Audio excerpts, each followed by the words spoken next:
bienvenidos a Deuces Wild. So, we got an APB out on, and that's right, All Points Bulletin. Is that what it is? Whatever. On Thrill, I think he said last week he actually had something going on. Whether he said he was going to be in Richmond or he said he was going to be in San Francisco, I can't keep up with him. But bienvenidos, motherfuckers, as we like to say. So, regardless, I'm sure I'll hear from him at some point. If he is in Richmond, I imagine he's on the field at this time.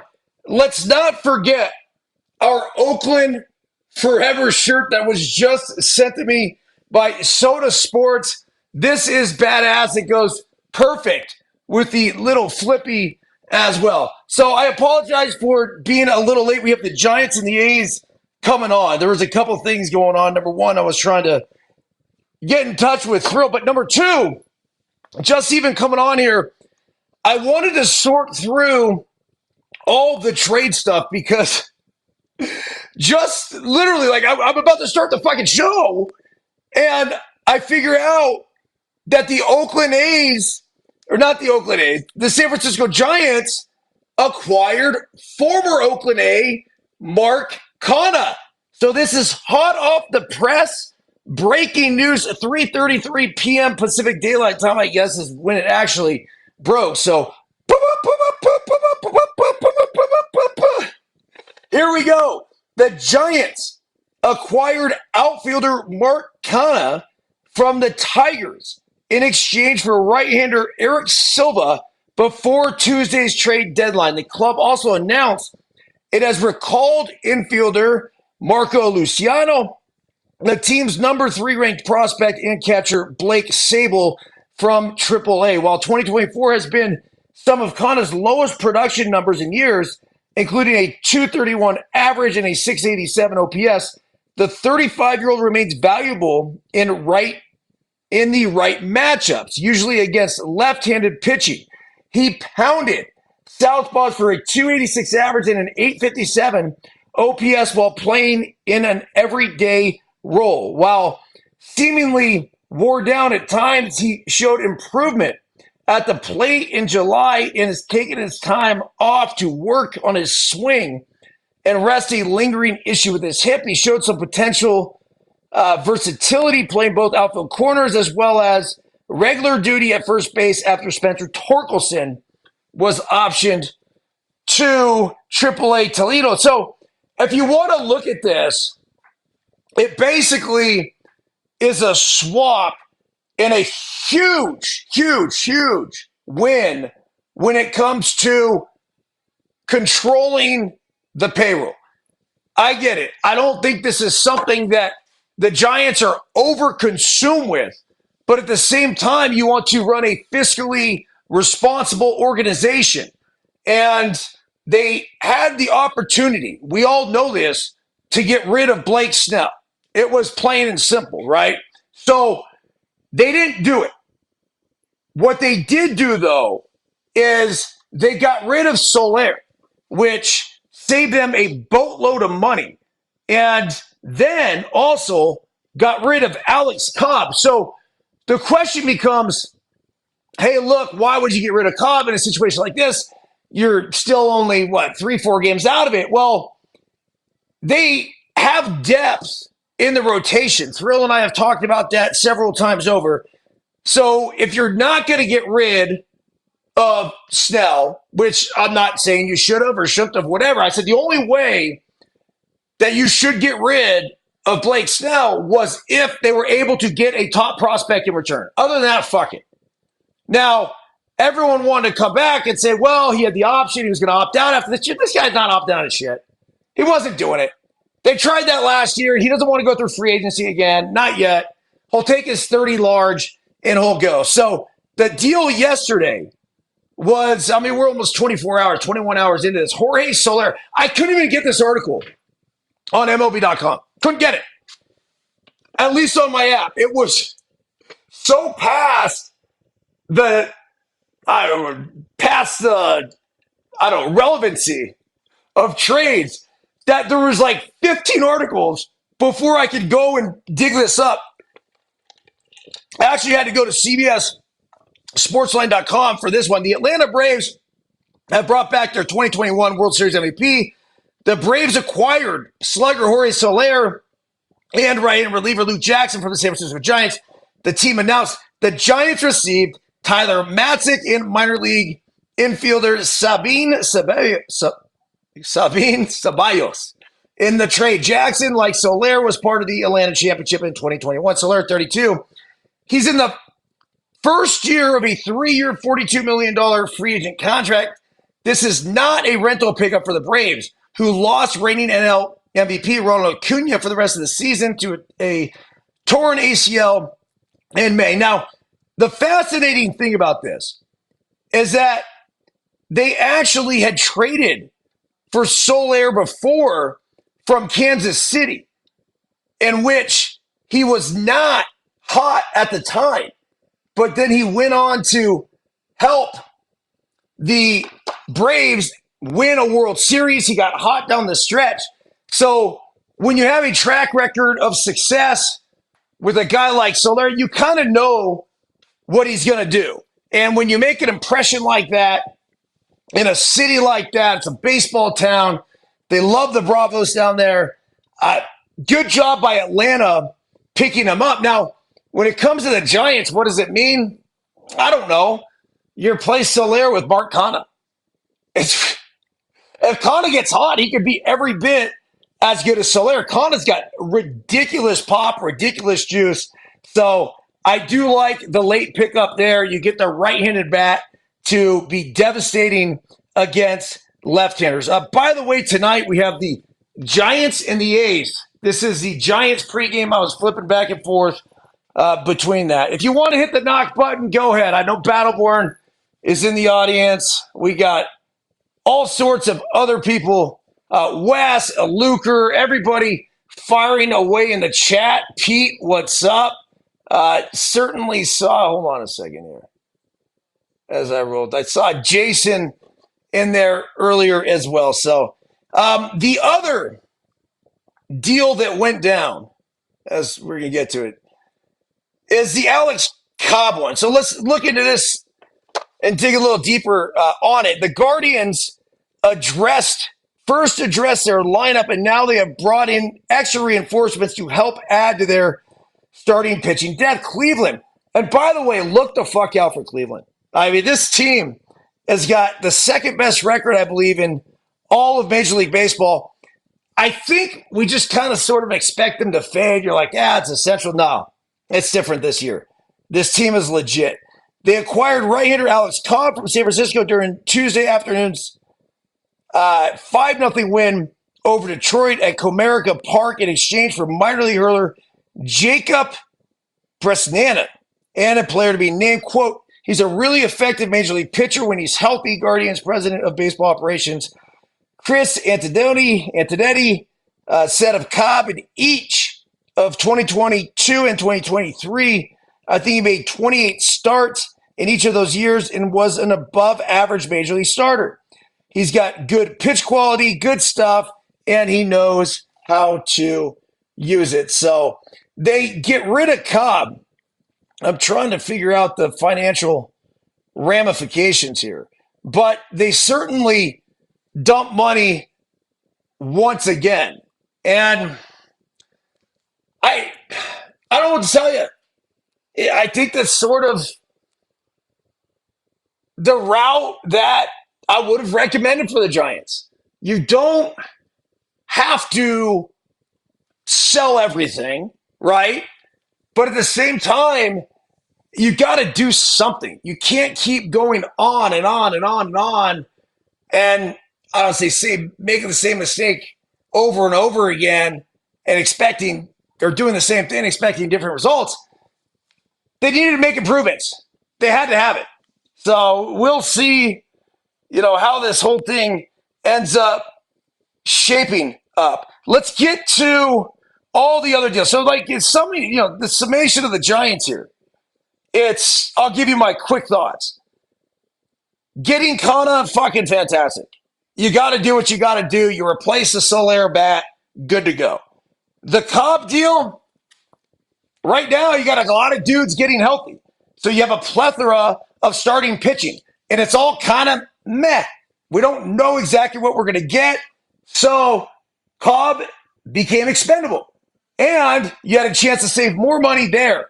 I like the move. So far, 2 for 2. The Soler deal. You get Matzik in return. He has been a quality major league pitcher at times. Certainly a guy that can help you out of the bullpen, a lefty. They get this other kid. I don't know much about him, the minor league infielder. But it alleviates you from a contract that didn't start out great. And let's not forget, the Giants have had several months now to have Jorge Soler in the locker room. And what's he adding? I don't know. I don't. But I will tell you that they're going to look at that and they're going to be like, okay, we're going to have this for the next 3 years. So sometimes guys are fits in other places, and that's okay. And they just may not be a fit in San Francisco. Think about this, too, as a hitter. And you're a big righty power hitter like Soler. The ball flies better in Atlanta. It's as simple as that. And so sometimes it's even these little things. You're like, well, yeah, but half the games are played on the road, yada, yada, yada, whatever. I don't know. I do think that a lot of times, if you're not seeing the same results, Soler, I think 12 home runs at this point. But this is a guy that's hit 40, right? So you get to this point in the season or in his tenure with the San Francisco Giants, and you got to ask, is this working? Now, could have he turned things around and had a fantastic second half? And I know he hit almost a 500-foot homer. I think that was in Coors the other day. Yeah, maybe. But I don't know. I mean, for $40-something million over the next however many years, and you have a chance to dump it right now. And, Atlanta, I'm not going to call him a sucker, but if Soler does not produce down the stretch for the Braves, shame on them.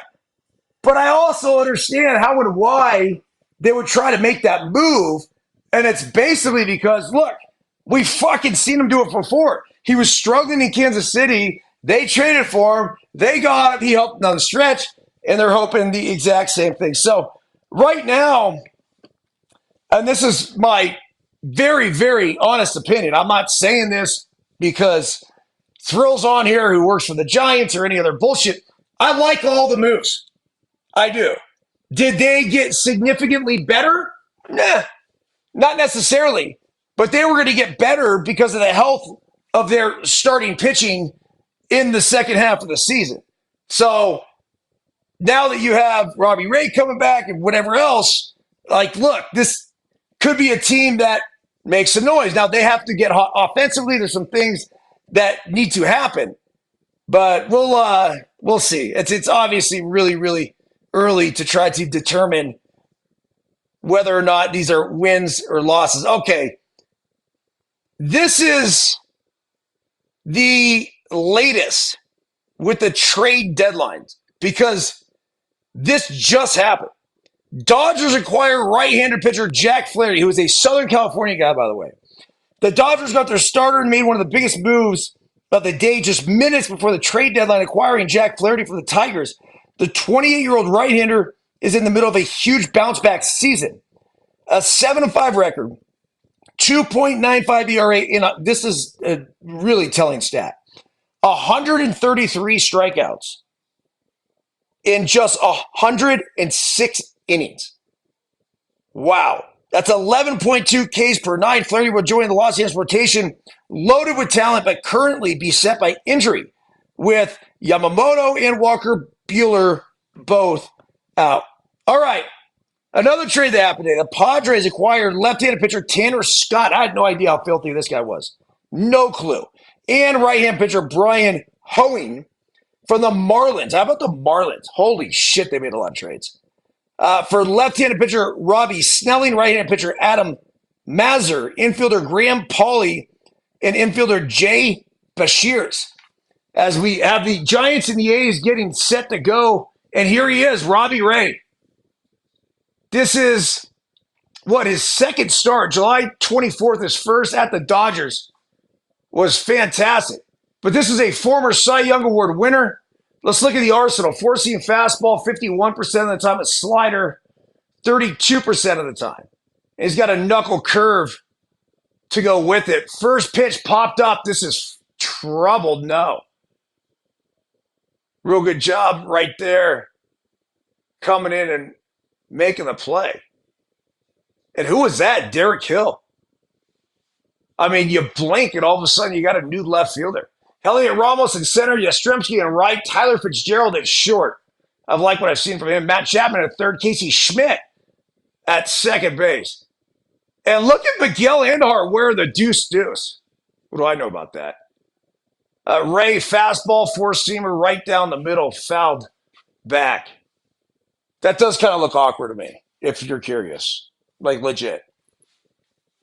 I mean, you get used to seeing the 22 on your own back, and then you see it on somebody else's. It's a knuckle curve, 82 miles per hour in the dirt. The A's, by the way, obviously, they far exceeded expectations. They made a couple moves themselves today. One of the guys they traded away was Lucas Urseg, former Cal guy, and that's filthy. How about Robbie Ray's Euro-tailored pants? Looking really, really nice. Showing the calf definition for sure.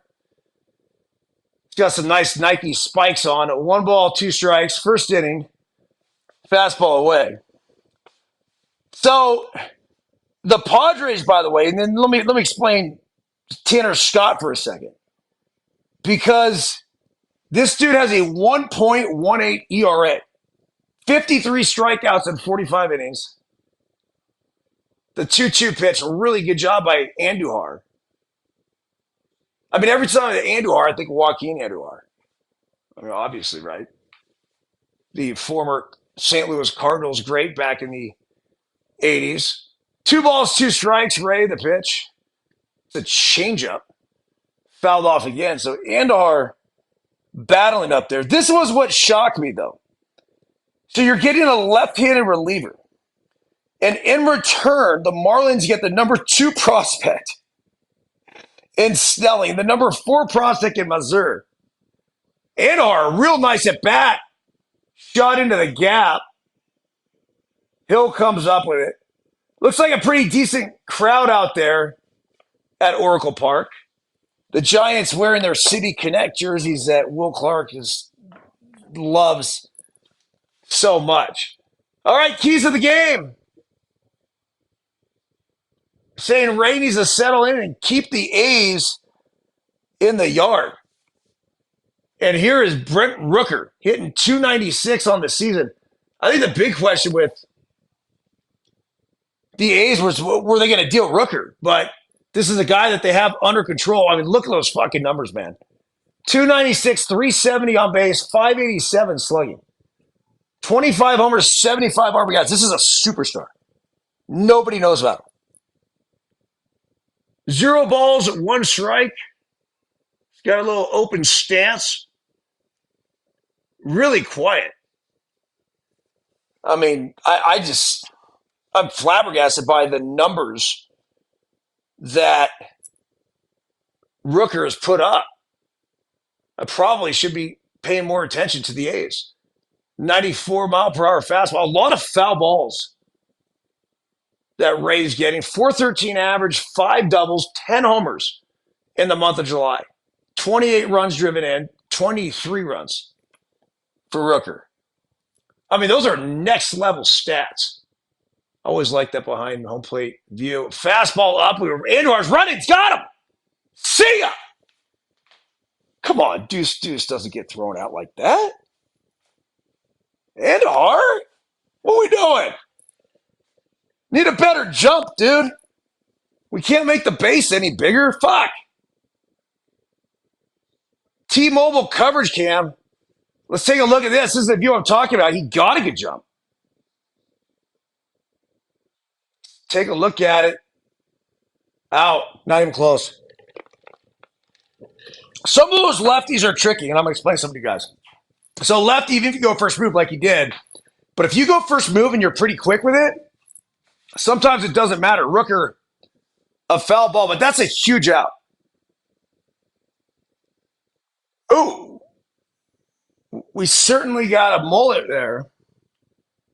And some kind of foul ball catch. No replay coming. 2 balls, 2 strikes. Ray, the pitch. Knuckle curve down and in. Full count now. I'm going to get to something that's second that you guys are going to really enjoy. Really, really enjoy. So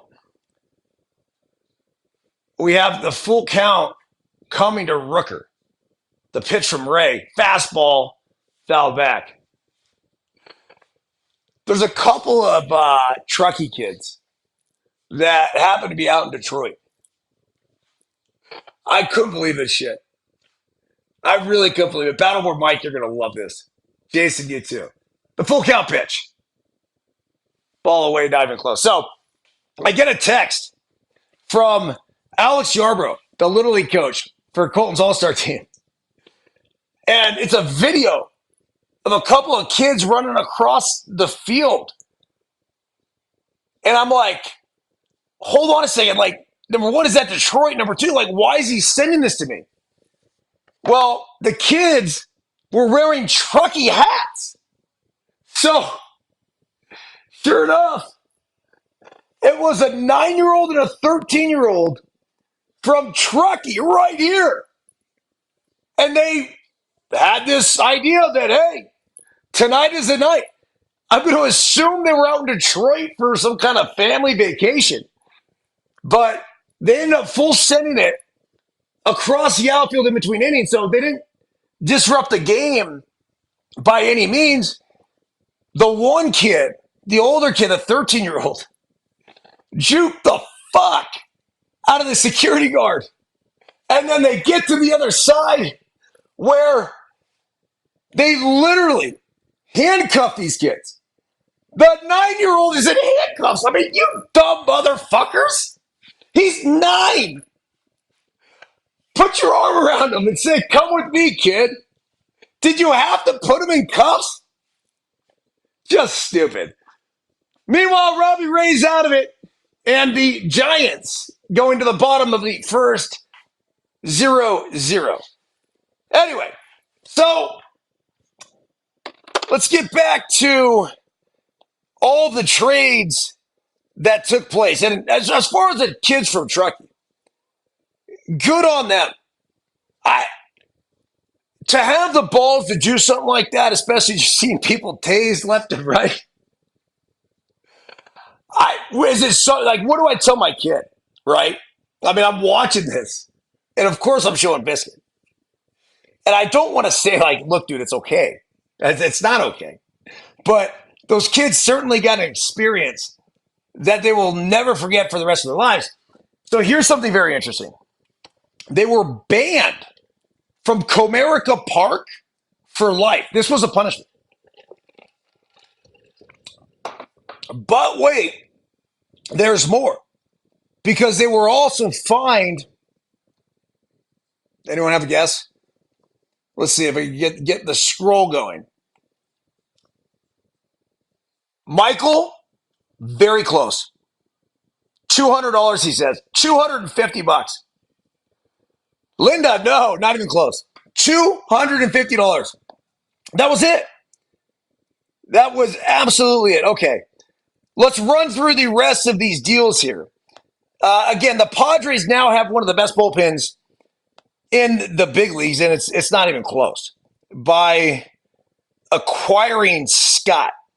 The Guardians got Alex Cobb from the Giants. We talked about that. Left-handed pitcher Jacob Brisnanen, and a player to be named is who they got in return. Brisnanen, not ranked among Cleveland's top 30 prospects, was recently promoted to single-A from rookie ball, so this kid obviously has a long way to go. The Reds acquired infielder Davis Wendels from the Rangers for cash. Wenzel is how you say it, was designated for assignment on Monday, was shipped to Cincinnati. Tyler Fitzgerald leading off. Let's get into these at bats. Why the fuck not? 319, 383 on base percentage, 638 slugging. I mean, far exceeding any and all expectations. This kid has been terrific for the Giants. Look at the defense: Harris, Schumann, and I don't even fucking know. Honestly, I don't know who plays for the A's. I will say this though: let's not forget the Oakland Forever shirt that Soda Sports sent out. This is badass. I mean, when you have a cup of ice cream in a helmet with a bird finger up, does it get much better than this? It really doesn't. Fitzgerald, ground ball, shortstop. He can run, man. Flying down the line. So this is J.P. Sears. Check this out. Four-seam fastball. So he throws a fastball 32% of the time. A sweeper 30% of the time. I mean, I guess that's what you got to do when you only throw 92. Here's Casey Schmidt, 244 on the year. That's a little sweeper. That's kind of nasty. A Sears, 82 miles per hour. Look at Bomel across the way. Schmidt, a 511 slugging percentage. So his slug has been terrific. Hitting in that super valuable number 2 position.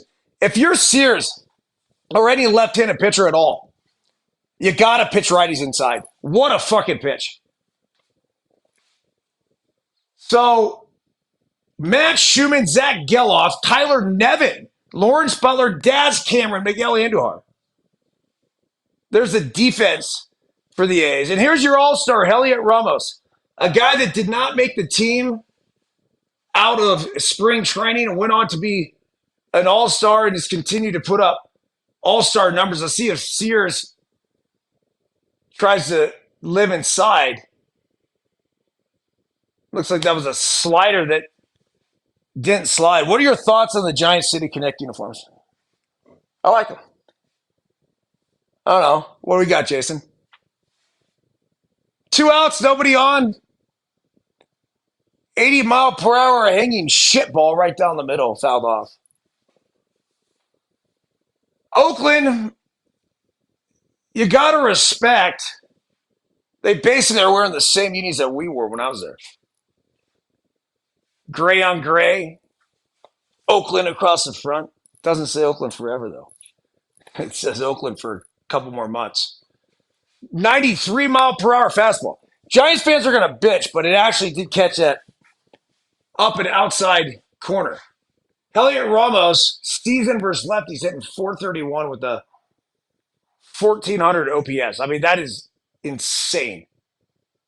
A good take. If you're going to hit lefties well, a couple things. You're going to really handle the pitch that's coming into you. So it means you have the ability to pull your hands inside to get the barrel of the bat to the ball. And you're able to have a nice opposite field approach. I mean, look at that. Holy shit. Wow. You have that right center approach. You stay there. There's a mistake made towards the middle. It's just whap. Tension-free barrel release. Watch the swing. I mean, that's fucking textbook.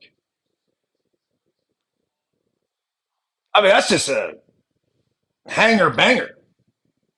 No other way to put it. You got to pound the ball inside. I mean, Sears had success doing it with the first 2 hitters, and then he decides, fuck it, I'm going to go away from it. That doesn't make a whole lot of sense to me. All right, Sears fastball in. They're stealing again. Got him. Holy shit, twice. Wow. Ramos is going to stay out there. Let's see. Got him. That's incredible. Fantastic job. I mean, let me go to the box score here. I mean, it can't happen too often, right? Where you got two runners thrown out in the first inning, and it's Shea Langoliers. Langoliers hitting 213 on the season. He's got a 723 OPS, though. And oh, yeah, he has 20 homers. Was born in Portland, Oregon, 1997. He was a Atlanta Braves first-round draft pick, the 9th pick overall out of Baylor. Dude, the A's got some players, man. Again, that's probably why they're far exceeding expectations. Let's look into the Giants left fielder, because I just don't know a whole lot about him. It's Derek Jerome Hill from Des Moines, Iowa. A 2014 first-round draft pick, 23rd overall. But check this shit out. He went to fucking Elk Grove High School. Really? I mean, this isn't Derek Bell, because Derek Bell's from that area. Good for him. He debuted September of 2020. His career stats, he was with Detroit. There's nothing, overly impressive right here. 234 career average in 333 at-bats, 281 on-base percentage, 620 OPS. In San Francisco, though, this year, 264 average, 291 on-base percentage, 472 slug with a 763 OPS. So not bad as 53 at-bats, but that's 2024. Two teams. He was with Texas. So with the Giants, he only has 10 at-bats. This is all starting to make sense now. See how we just kind of roll on the fly here when I'm on my own advanced metrics? Did I miss something? Look at the ball dude in those shades. Oldest ball dudes in baseball, is that true? All right, here is Daz Cameron hitting 181 on the year. I played against his father, Mike. He was a bad motherfucker. One of the better defensive center fielders that I've ever seen. Ray the pitch is a knuckle curve down and in. Now, Daz has bounced around. This is what I do like about the A's. They have the ability to compile a lot of these guys just with a shit ton of potential. And eventually they just hope one hits. A 3-2 pitch. Oh, Daz! Get up! See ya! Woo! Oakland forever, motherfuckers! I'm sorry. What do you want me to say? I did grow up a Giants fan. But I played with his father, who not only was a bad motherfucker, but a good dude. Robbie Ray, you can't hang that shit, man. Daz, tension-free barrel release. And you gotta love the underdog. You gotta love the guys that, I don't know, they have an ice cream helmet with a couple of scoops in there, and he's flipping the bird to everybody. It's just, there's some appreciation there, right? All right, Ray goes back to the fastball. He's pissed now. He's like, why the fuck did I throw that? And here's another guy, Tyler Nevin, who I played against his father. Phil Nevin. Foul ball away. Now, Nevin has been a prospect for a while. Like, both of these guys, they're not super young, right? I mean, they're just, Daz has been around a little bit. Nevin, not quite as long.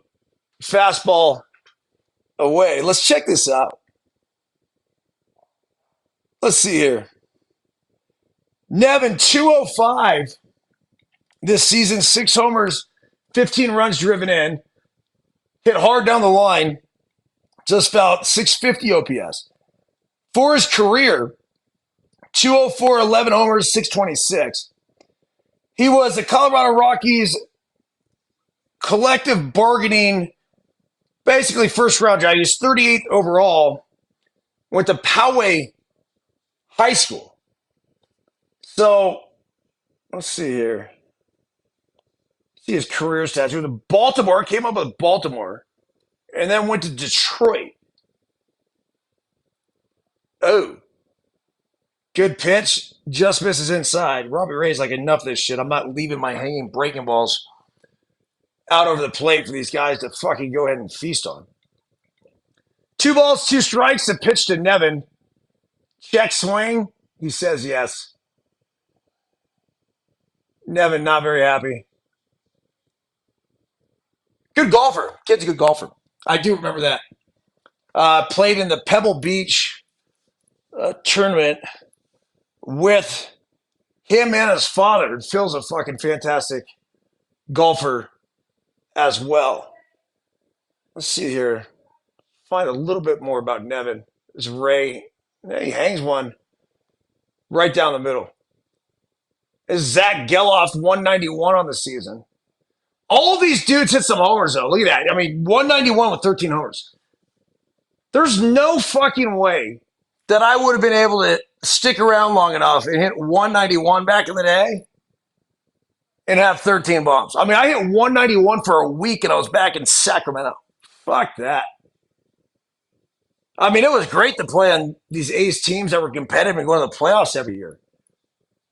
But personal development-wise, as Geloff gets a base hit up the middle, the average creeps a little bit closer to 200. He rips his helmet off, celebrates. Good crowd tonight. Reardon High School. Yeah! What's up, Reardon boys? What are we, shy of the camera now? Reardon, typically the doormat of the WCAL. No, it's not a joke. It's true. I mean, you got St. Francis, you got Sarah, you got Bellarmine, you got Valley Christian now, you got St. Ignatius, and then Reardon, and just about every sport struggled. I'm not sure if things have changed. John Gall coming tomorrow. Of course, the all-time Pac-12 hits leader. Here's Harris. I mean, that's a good ball to hit. That's what I'm looking for. I'm looking for that fastball away. And he's hitting 152. Holy shit. Really? How many 100 hitters are the A's going to roll to the dish? Right now, they look good, though. They've been taking good at bats. Good for Daz Cameron, too. How old is Daz? Let's see here. Daz Cameron was born in 1997, and the A's keep running. Why not?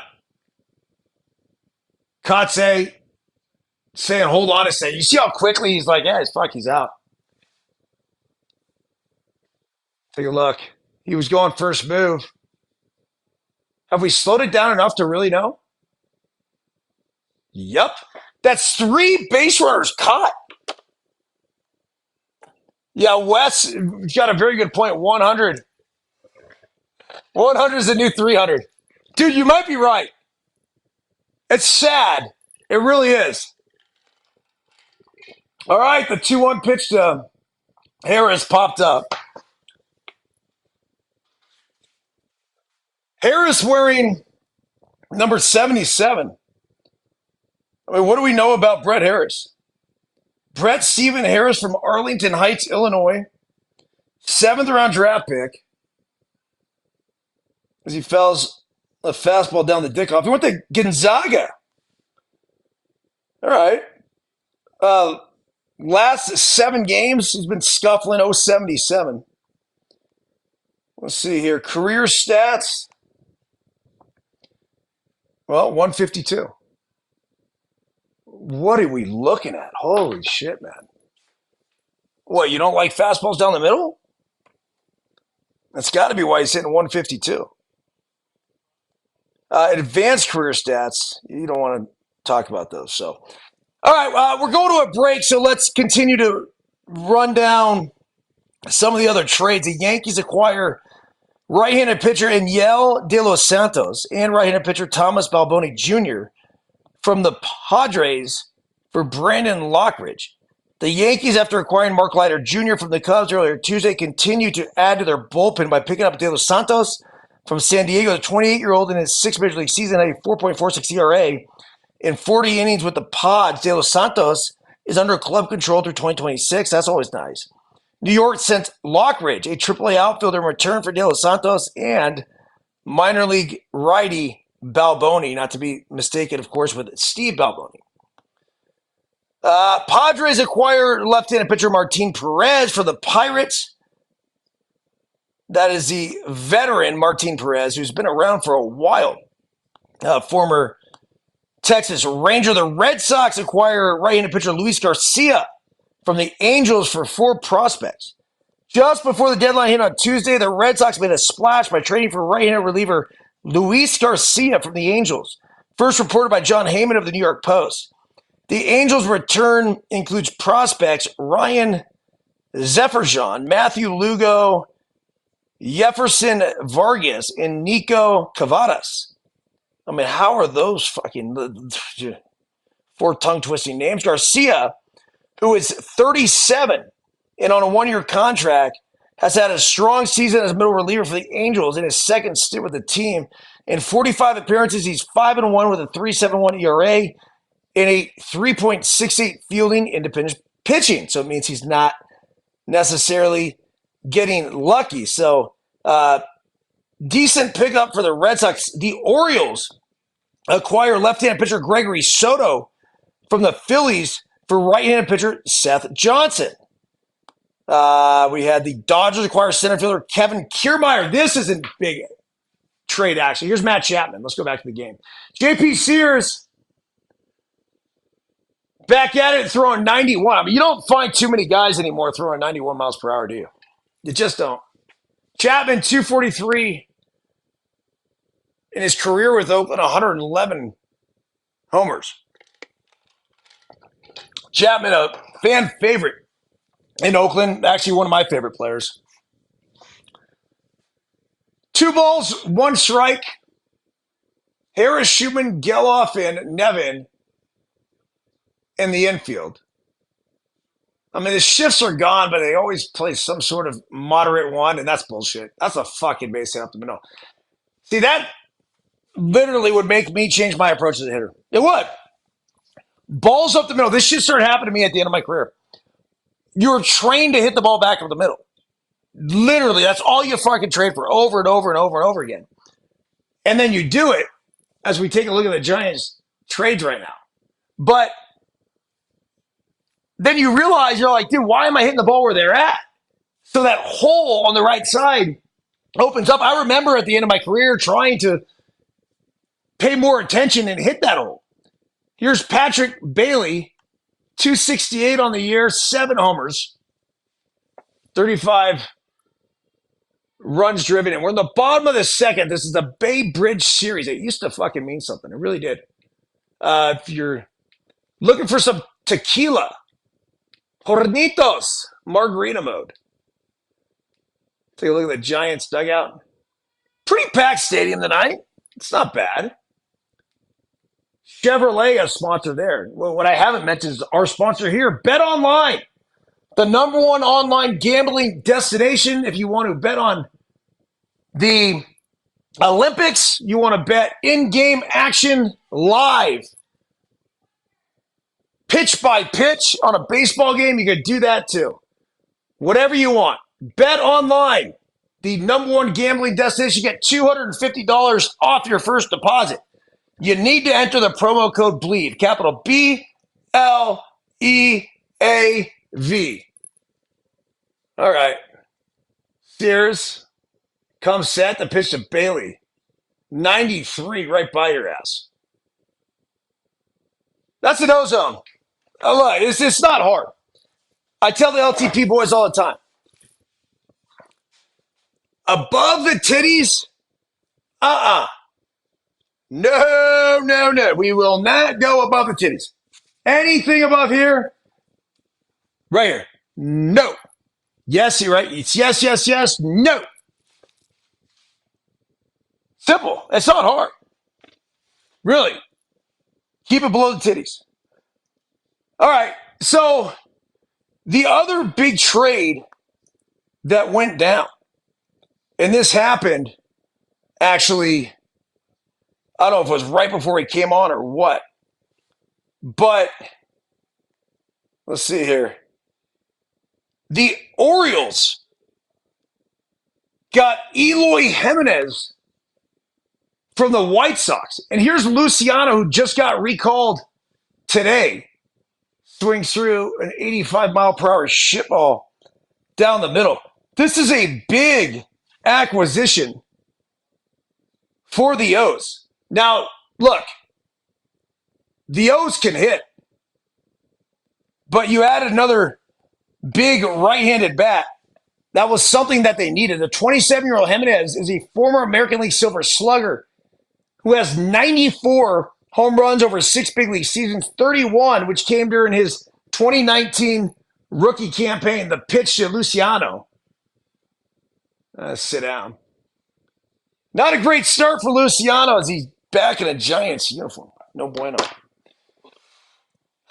This year he's slashing 240 with a 297 on-base percentage and 345 slugging. It's fucking awful.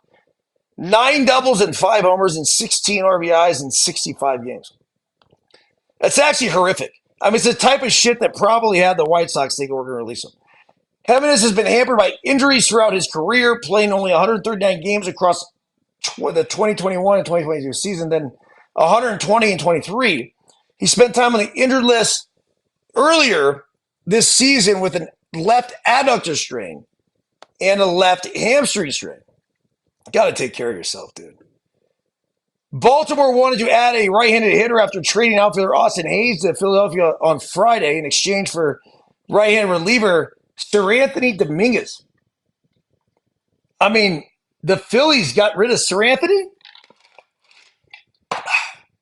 If that's not one of your favorite names in baseball, I really don't know what would be. Jimenez broke into the big leagues as an outfielder, but he's mostly served as DH in recent years. He's made only one defensive appearance this season, 8 innings in right field, with his other 61 games coming as DH. Since the start of 2023, Jimenez has made 161 starts at DH, only 15 in the outfield. The O's haven't had a designated hitter, a set one in recent years, using the spot to rotate through players. However, Jimenez could get a lot of starts there when facing a left-handed starter at least. Jimenez is making $13.8 million this season and has a club option for each of the next 2 years, $16.5 for 2025 and $18.5 for 2026. So I like this. I do. I like it for the O's. I'll tell you why. You're probably going to have to take on, I don't know, was there cash involved? Who gives a shit? Even if you have to pay the rest of the salary, you could catch lightning in the bottle. Like, he's that talented of a player. Here's Max Schumann. No fucking clue who he is. Really, I don't have any idea. I like him, though. I mean, kid's playing shortstop for the Oakland A's in the big leagues.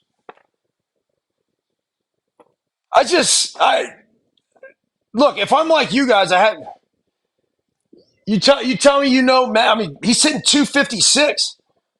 I mean, it's kind of like hitting fucking 400 these days. Big swing and a miss to Robbie Ray, 93-mile-per-hour fastball. Let's get a little more on Schumann. And then I am going to hit the knocks. Don't go anywhere. I don't know who's knocked. I see a couple knockers. Schumann fouls it back. So he's got a 710 OPS. Let's figure out who this guy is. Maxwell Carter Schumann.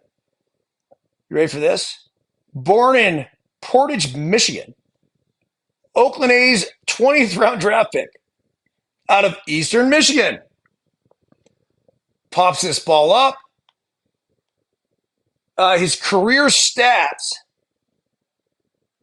250 at-bats, I mean, I really, really need to watch more A's games. I mean, this has been Schumann all year, basically. I mean, he's got 250 ABs. He's got 6 homers, 33 walks, 76 strikeouts. The 33 walks is fantastic. It's probably why the A's like him. 1-2 to Schumann. A ground ball, jam job over to shortstop. Fitzgerald's got it. I really like Fitzgerald, though. I mean, what's not to like? Anyhow, okay. Let's see if we can make this work. Oh, dude. I mean, this is double trouble. You got Jason and Mike. And I love how Jason says Jason and Nicole. Do not forget Nicole. I mean, it's if we had our better half's name. Jason, what's up, bro? What's up, brother? How are you? I'm fantastic, man. How are you? Good, man. Hey, before we get into too much, want to go back a couple of weeks when you invited Mike and I to come out and watch your boy play. It was really special, man. It was just, watching baseball at that level it's just pure baseball, man. And just it really, Mike and I talked about it for days after. We're looking forward to catching him in the future, high school games and wherever he chooses to go. But we had a lot of fun with you, Byrnes, and we want to thank you for that invite. That was a lot of fun. I was super stoked to see you guys there. And it's not only see you guys there, but see you guys interact. And I told you even when you got there, I said I had to apologize a little bit because I'm going to be walking around like a fucking maniac. We didn't expect anything different. Yeah, exactly. So normally I'm coaching Butler deep to right center field. Back she goes. Gone. I like that guy. And just like that, Jason. I like Lawrence Butler, man. He's a fucking talent, dude. He is. Right? Good. He's going to be good. Yep.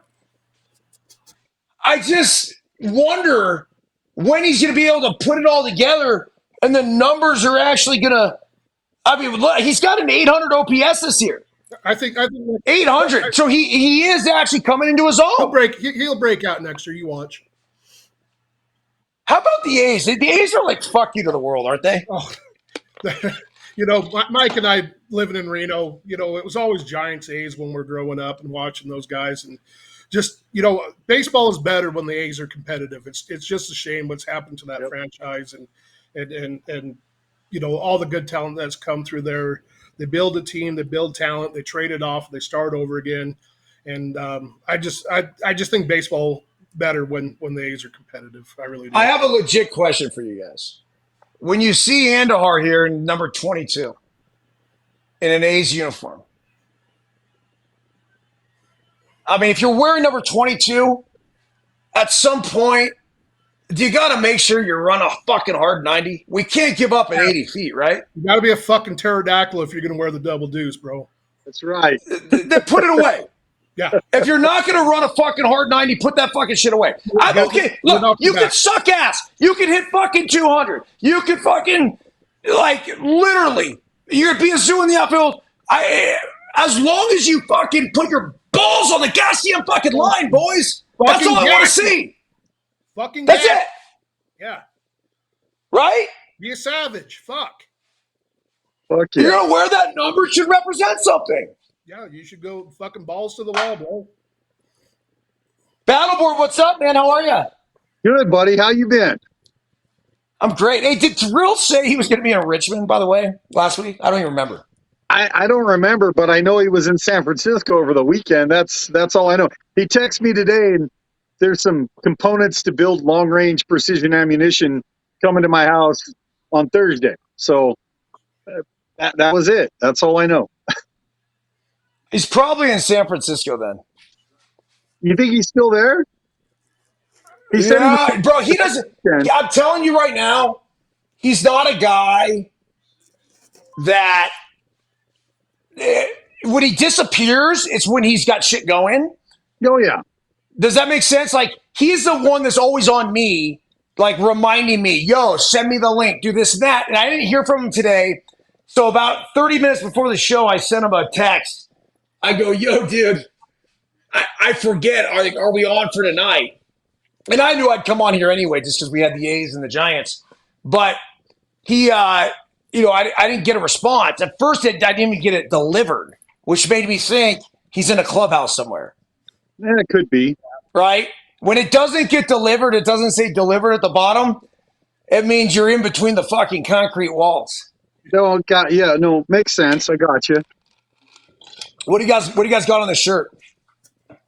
Which shirt? I want one of those shirts. Yeah, pretty cool, huh? Yeah. Byrnes, come on. That shirt is fucking fire, bro. That's badass. I mean, you got an upside down mini helmet With ice holding some vanilla ice cream with some sprinkles on it. cream. And just And that, yes. that's what sells it for me. I want one of those. Where do you get those? So the guy reached out on Instagram. All I can tell you right now is Soda Sports. I forget the account on Instagram or what it was. I think can we Google Oakland Forever and see what comes up? You could, but you could just send me the link or send me his contact shit or whatever he sent you. Just forward it to me and then I'll figure it out. It's all good. Oakland Forever hoodie. Okay, hold on. We're getting closer.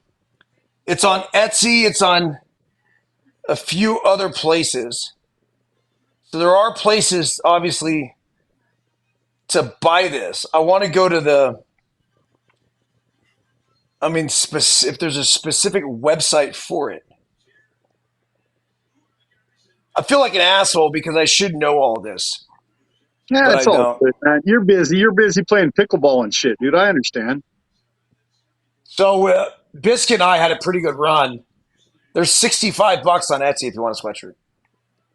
It's pricey, but I'm telling you, like this guy, he ain't doing it to make money. This shit costs, like if you get a nice quality sweatshirt, it costs money to make these things, man. Like sweatshirts are expensive. Yeah, agreed. And yes, That's pretty fun. That's normal for a sweatshirt these days, $65-$70. You're right. Isn't that crazy? Yeah, Think about that. Starting to think like my grandparents, like, holy shit, $100, god damn it, and the $100 ain't nothing no more. Three of us go out to lunch and have a beer. It's a $100 bill. It's $100, dude. Two of us go out to lunch is $100. What do you do? Well, up in Trenton, maybe. Oh, we could still slum it down here in Reno and get three guys for $100. Just saying. Yeah, I mean, where are you going? Buffalo Wild Wings? No, man, no. We're going to fucking Pinocchio's. And next year, when Will's here, you need to come down. If you're here, you need to come down to Pinocchio's and fucking hang out with us for the unofficial first night dinner. It's good times.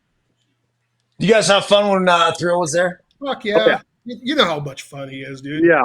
And then, he starts telling the stories, and he's just one of the guys. He's so cool to hang out with. When you break him out of the shell, right? And that's what I like to think that we do here every week on No Filter. But when you break Thrill out of his shell and you get him just talking naturally, like not like he's Will Clark or anything else, right? He's just a dude. And he's the dude that's holding court, sitting by a campfire, out in the middle of fucking nowhere with guns and ammunition and, that's just the fishing poles and all the other shit, man. Like that's when you get the true thrill. And it's funny because I think about it, and a lot of people have asked me about it. Like, dude, how did you guys start this? How did you ever, even come up with like, hey, like I'm going to do a podcast with Will Clark? And it started in the event that the same event that he continues to do out there in Reno. And go ahead. Quit throwing shit around, Byrnes. It's the pay supply dinner, the pay supply deal. Fuck you. So, anyway, that's a hot shot to right field. Don't change the subject. Villar's out. All right. So he gets me out there. And look, man, like I'd been in the media for a while, like even when I went and did this. So I did. It's probably 2019. It felt like it was right before COVID, maybe 2018. So I go out there and we interact, we hang out with the people. We do the golf thing. Thrill and I both hung on like a certain hole. What I would do, and I would tell the people at Pay Supply and everybody else. Like anyone who complained, they go fuck themselves because I didn't give a shit. I was literally hitting a ball with everybody, and then I would go run and find their balls and pick up their balls and put them together. And then I bring them to the spot on the green where the ball was, right? They're playing best ball. And then I'd run back, and it was the only way I was going to be able to entertain myself. You guys know this, right? So Yeah, we know you like to pick up balls, dude. We got it. yeah, but I wasn't an asshole. Like I'm hanging with Lamont and Tinelli out there. I'm hanging with Thrill out there. These guys are holding court. They're doing their thing. I'm doing my thing. I thought it was fucking fantastic. Pace Supply never invited me back. So that's on them. I don't know if Bob Cheney. I like Bob. Bob's a good guy. But Bob, I think Bob's out of it all the way now, because it's employee owned, and I didn't see Bob this year at all. So I think Bob's officially retired. okay. Well, Bring back EB. Bring him back. look. I don't know. They got into a groove though of bringing somebody new every year, which was cool because Tom Tolbert did it the year before I did it, right? And Okay. Tom's gonna be fucking perfect at it. So if you don't bring Tom Tolbert back, then you're not bringing me back. They're like, Will's our standard, and then we'll bring somebody new every year, make it a little different. Totally get it. Cool. Okay. So I watched Will get up on stage, and I watched him interact also in person with everybody, and I'm like, I've never seen this side of him. I've seen that side only when him and I are in one-on-one conversations, but I've never seen it publicly. So when I saw him dominating the fucking room and the stage, I'm like, this is what needs to be broadcast to the world. Fuck Pace Supply. Like, it's cool that they get to see it, but let's let everybody else get to understand how and why this guy not only was one of the greatest players in the history of the San Francisco Giants, but why he's just a quality human being that really, in a lot of ways, doesn't give a fuck and is going to say what he wants to say and is wildly entertaining. So that's how I came with the idea. And then I reached out to him right after that Pace Supply event. And I go, bro, I got this idea. My partner and I are starting No Filter Network. We think you'd be perfect. I'll do whatever you want to do. I'll make it as easy as possible for you. And sure enough, he goes, fuck it, I'm in. I go, okay, let's ride. And so here we are, 3 years later? It's turned into one of the hottest podcasts in baseball. Good call, Eric. Hey, Jason, hold on real quick. I'm going to tell you this, Byrnes. So the last 2 years, Will's been here for the Pace deal, but we've had that beforehand shoot out at Jared's Ranch. And last year it was very intimate, it was small, but Will's Will doing Will things. This year it was a little bigger. Throughout the day, we probably had 40 people show up, and special people invite, no people, whatever. And after Will left, he was there all day. After Will left, we're doing some shit, and I get down with Jared and a couple of his other buddies from, that he grew up with. And one of them, Ronnie, goes, Mike, Will's amazing. I said, yeah, he is. He goes, dude, that guy actually gets involved with everyone that shows up, has a candid conversation with them. I said, dude, I know. I know. I said, that's the Will Clark. I mean, I grew up as a fan of Will, but the Will Clark that I know is that guy that makes everyone feel welcome, comes up, talks to you, exchanges stories. He's a special person. He is a special dude. Yeah, and that's what I was going to say, just to piggyback off Mike, as we had this conversation. He has an unbelievable knack to go into a room, if there's 5 people, 10 people, 20 people, and make every single person in that room feel like they matter. And they leave that room going, that guy was cool. He talked to me, answered questions. And, that's not something you can learn to do. I think you're just born with that knack to where you can interact with people and get that kind of response. It's a really cool thing to see him work a room. It's awesome. So the other thing that I don't want to get lost is that if you told me that Will Clark was going to have the greatest speech I've ever heard, I would have said, like, there's no fucking. If you told me this 4 years ago, I'd say there's zero chance.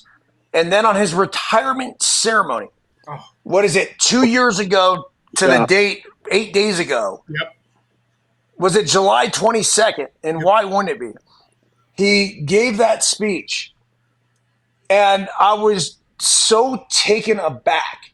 But if it doesn't show you anything, and here we go, Robbie Ray back inside as he should. So it look, the guy prepares meticulously, right? Like that's why, and he told me, he's like, Byrnesy, man, like I went over, like when I got up there to do my speech, I had the whole thing fucking nailed. Like it's on. And I remember even, I think, coming on here with him before that and him just confidently saying it's on. And in the sense that I'm ready.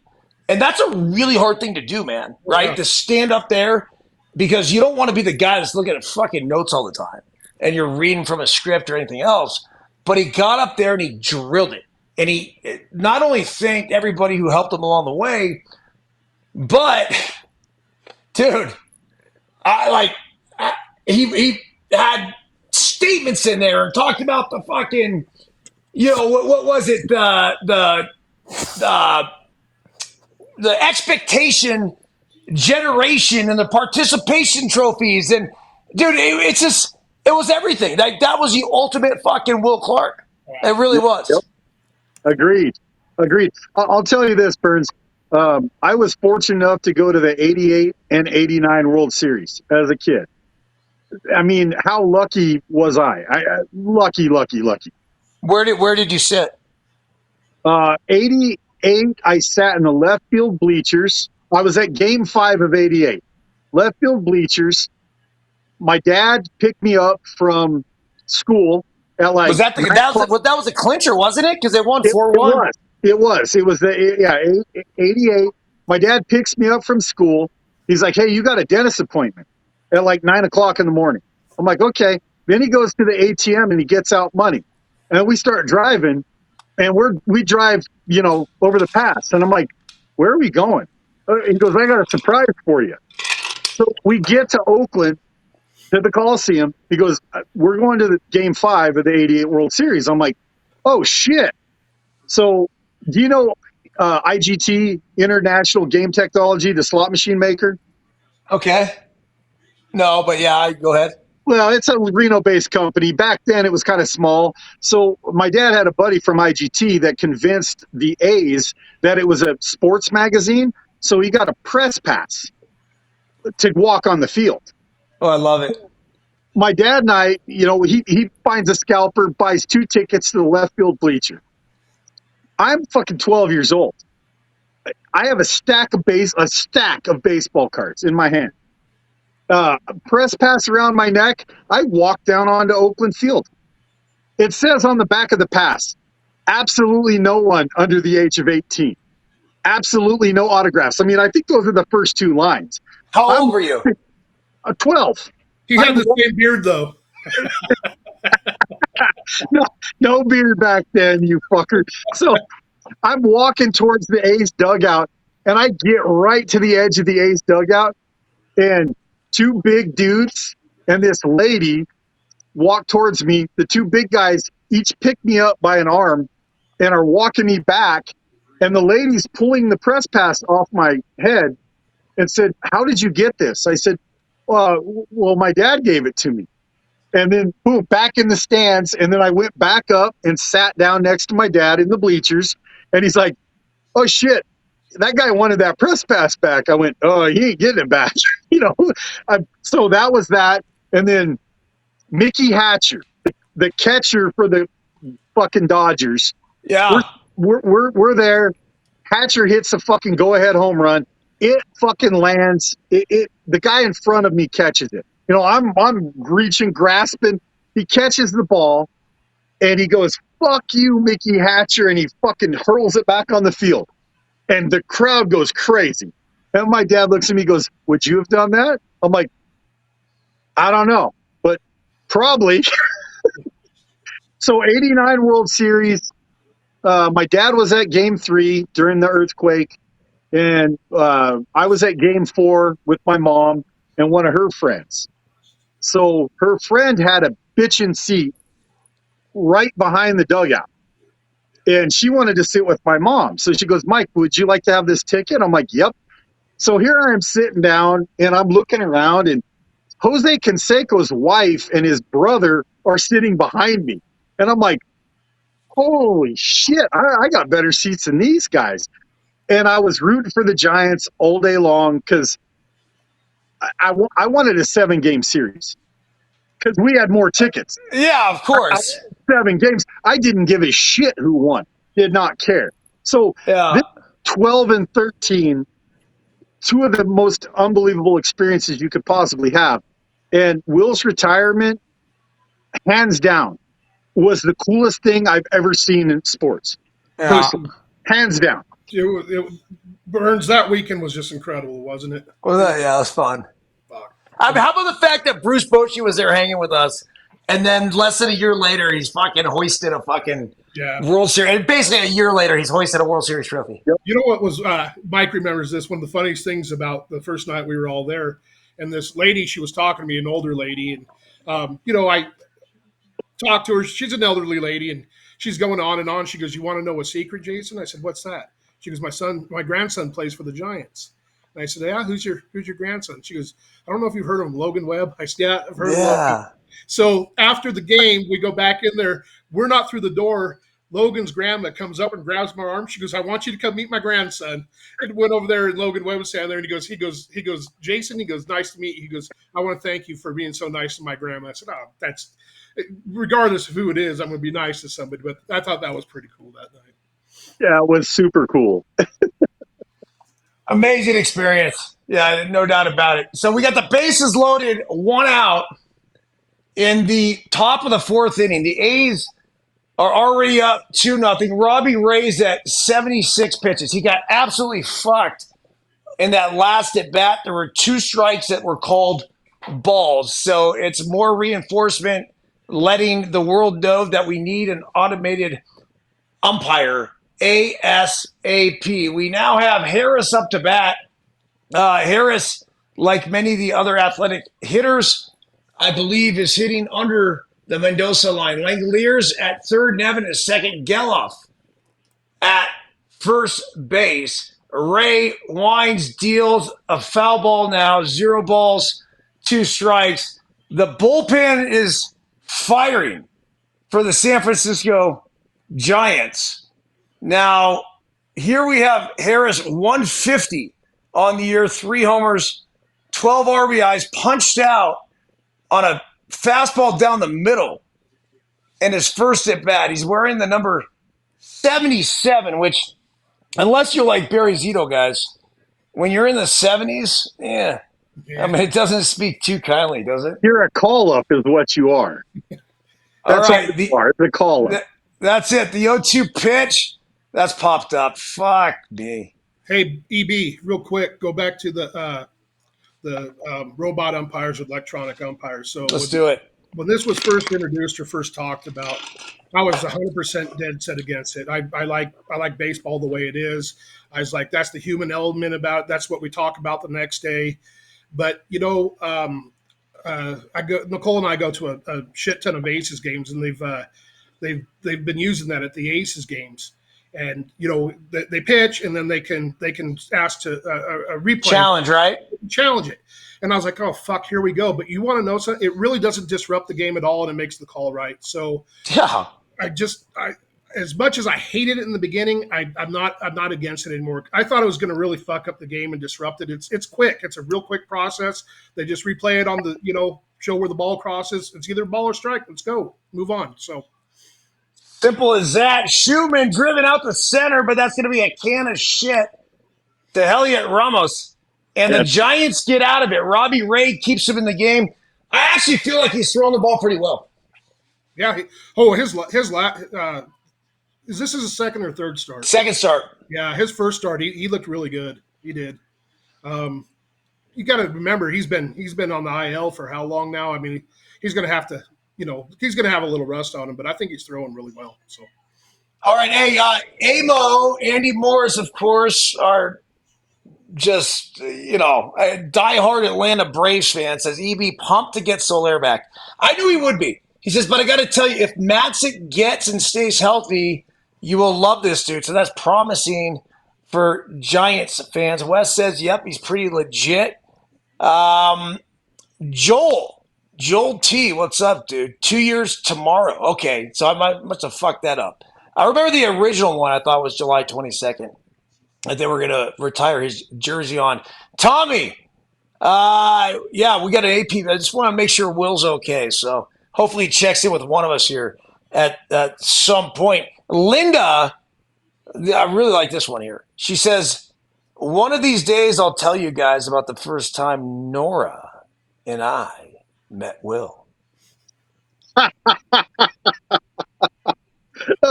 Oh, please do, Linda. Let's go. Tell it now. Knock. Let's go. Oh, fuck. Now she says they're 15 years old, and now I look really weird and creepy. And thanks.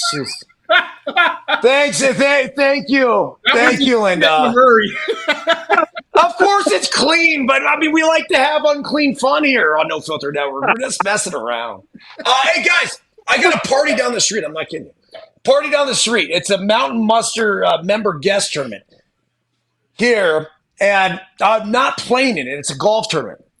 Hey, I got a question for you. I would like to play golf with you at Martis Camp. How do I make that happen? You could buy it in an auction like some other family did for like $4,000, or you could just fucking ring, or you could ring me up and say, Byrnes, let's go play golf. All right, then that's what I'm going to do.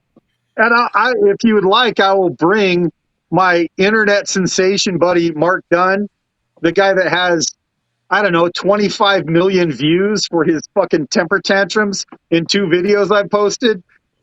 Oh, yeah. Gold. You would enjoy this guy. He's awesome. He loses his shit, and then he laughs at himself.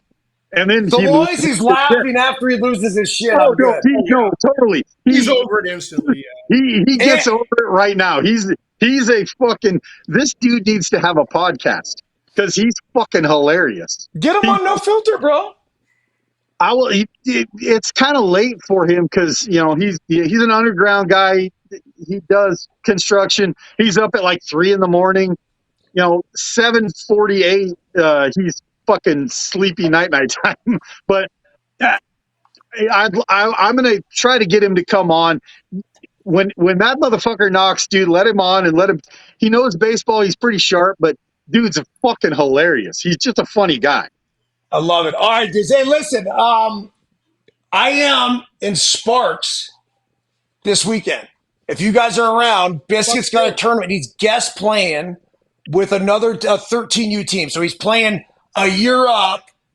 It's travel ball. It's a different ball game than what you saw in the Little League thing. And it's also not, his team. But it should be entertaining. So if you guys are around, it starts. Where are you at? Golden Eagle. Okay. Yeah. What time? I think it's 2:00 on Thursday, 8 noon on Friday. Oh, I'm off on Friday, so fuck, I'll come hang out with you. Yeah. And then Saturday and Sunday are TBD.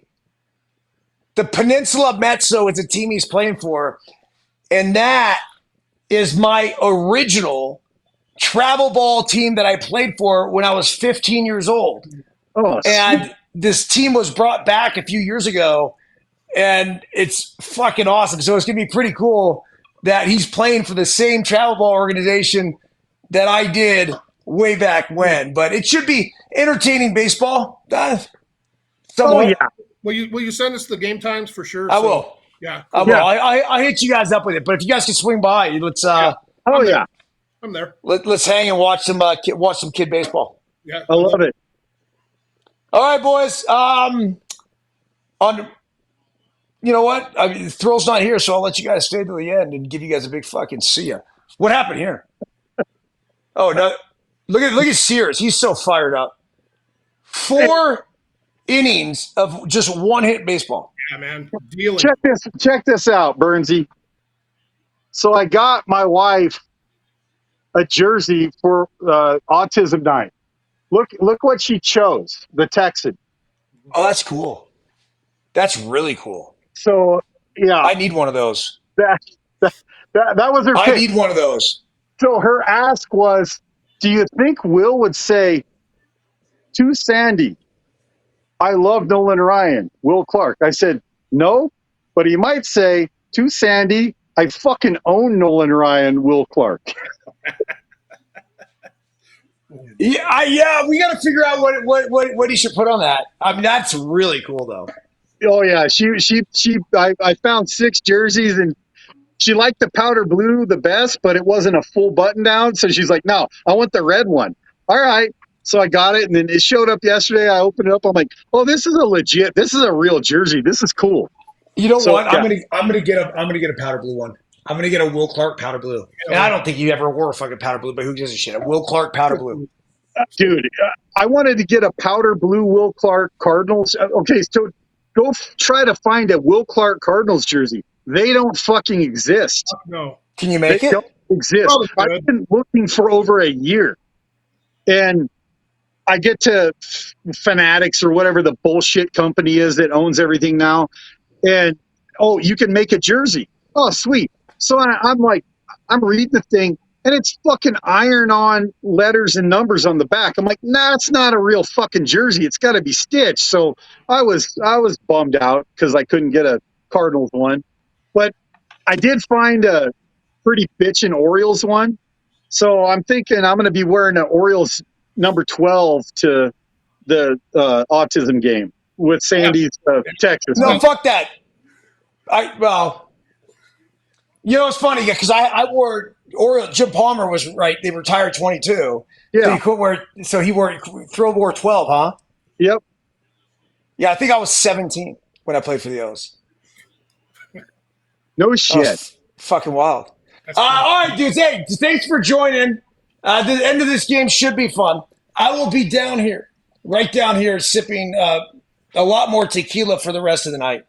Enjoy. Hopefully, I'll see you guys Thursday, Friday, or Saturday, or maybe even Sunday. Friday. I'll see you Friday for sure. Guaranteed, Okay. I'll see you Friday because I'm gonna take a fuck it Friday work day and come hang out with you guys. You need to hang out with me anyways, Mike. That's a good thing. Let's do it. Yep. Here's Butler. He homered in his last at bat. Let's watch this. It's 3-0. Let's watch the rest of this because he's about to get yanked from the game if he fucking walks him here. That's a good idea. Pitch counts at 86. 3 balls, 1 strike. Robbie Ray. There's 3 balls, 2 strikes. A little slider at 88 miles per hour. He's gonna get him right here. He could, man. No, he's gonna get him, dude. He's gonna beat him. Here we go. There's your deuce on deck. He'll give you a hard 80, but not a hard 90. The payoff pitch. Ground ball. Look at Butler. He's going to give you a hard 90. Look at him. Safe. I love that shit. All right, boys. We'll end on a hard 90. Until this weekend. Any final words? Have a good night. We're gonna we'll do some talking at the ball field.